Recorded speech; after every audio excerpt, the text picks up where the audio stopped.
Hey guys, so today I want to explore more about the fearful avoidant, which is kind of the attachment style that is a bit more difficult because it has both, a side of the anxious, preoccupied, as well as the dismissive avoidant attachment style. One interesting thing that you should know about this attachment style is that depending on the person that they're with, in relationship with, that is. Say, for example, I am the fearful avoidant with these kind of two attachment styles going on, right? If I'm in relationship with someone who is anxious, then my dismissive side is going to be the one that will show up in that relationship.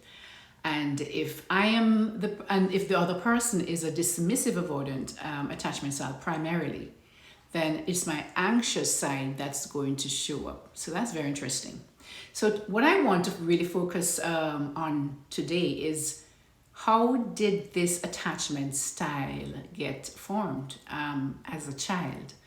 And as I mentioned earlier, it's these two things that happen: is that you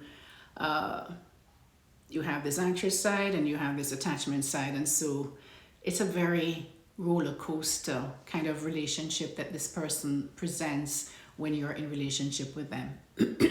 Now, one of the things that happened as a child is that their caregiving, the caregiver that they were primarily attached to, was very unpredictable. There was also quite a lot of trauma in that relationship, and such as abuse and neglect or inconsistent caregiving, which often is what underpins this style. For example, a child may get a lot of hugs and stuff because they did something right for whatever reason. Could be that they are taking care of the parent, because a lot of times that happens with this style.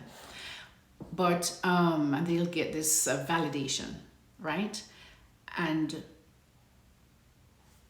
in another scenario, that same parent will also abuse that child when they did something wrong, really abuse them, really harm them. So what happens is that child never knows when to approach that parent, if that parent is going to abuse them, or if they're going to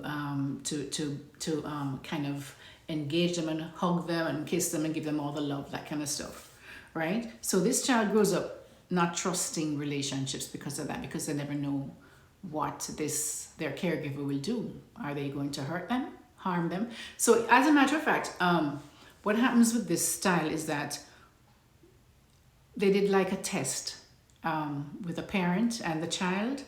And this child, what will happen is that the child will go, when the parent comes into the room, the child will go running to the parent, but then the child will just abruptly stop.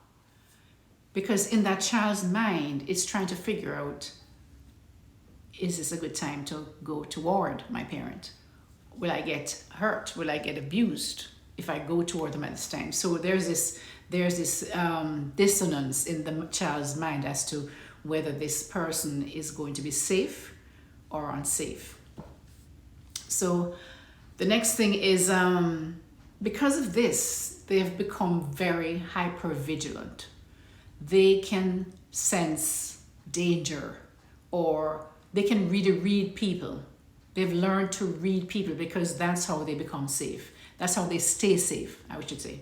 Right? So they are very sensitive to little behavioral nuances, and they can tell whether it's safe or it's not safe to be, to engage with someone.